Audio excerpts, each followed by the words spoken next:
Night అంతా అయితే నిద్ర లేదు వాస్తవానికి. దుమారము, వర్షము అంత మిక్స్డ్ నైట్ అయితే. మనం ఉండేది ఫ్రంట్ హౌస్ కాబట్టి ఫుల్ గాలి. టీ కాఫీలు అయినాయా? అయ్యే ఉంటాయి మాది కొంచెం లేట్. నేనైతే అంబలి లక్కీ ధీరజ్ వాళ్ళ నాన్న అందరూ తాగేసారు. నాటాను సమ్మర్ కదా, కొంచెం మార్నింగ్ ఇట్లా తాగితే కొంచెం హెల్త్ వైజ్ కొంచెం బెటర్. మజ్జిగ వేసుకొని తాగుతుంది, నాకు అట్లా ఇష్టం. మజ్జిగ అయినా కానీ రాగి మాటలాగా కొంచెం బెల్లము పాలు కలుపుకొని చేసినా అది బాగుంటుంది. హాస్టల్లో తాగేదాన్ని నేను, సూపర్ ఉంటుంది అసలు. ఇంకా పనులు ఏం కాలే, ఇక్కడ పనులు అక్కడ ఉన్నాయి, నిదానంగా చేసుకుందాంలే అని చెప్పేసి.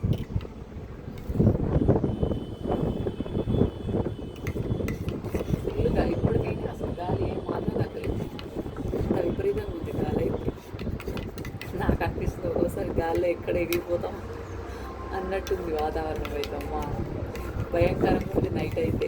అస్సలు ధీరజ్ కానీ వాళ్ళ నాన్న కానీ అసలు పడుకునే లేదు నైట్ అంతా, అంత డిస్టర్బ్. ఇంకా వానకాలంలో కంటే ఈ ఎండాకాలము గాలులు చాలా విపరీతంగా ఉంటాయి. పైగా ఒక్కోసారి ఆ పిడుగులు సౌండ్, మొత్తం ఉరుములు. నాకు నిజంగా లిటరల్లీ ఆ విండోస్లలో చూస్తే మొత్తం మన పైనకి వచ్చినట్టే అనిపించింది. ఆ పిడుగులు, ఆ మెరుపులు, దేవుడా అంత భయంకరంగా అనిపించింది. నాకు జీవితంలో ఫస్ట్ టైం నేను ఉరుములకు మెరుపులకు భయపడ్డా అనిపించింది నాకైతే. విండో క్లోజ్ చేయడానికి వచ్చిన ఒక్కటేసారి దొడేలు అన్నది, అమ్మ గుండె ఆగి చేతిలో పడ్డట్టు అయితే, అంత పని.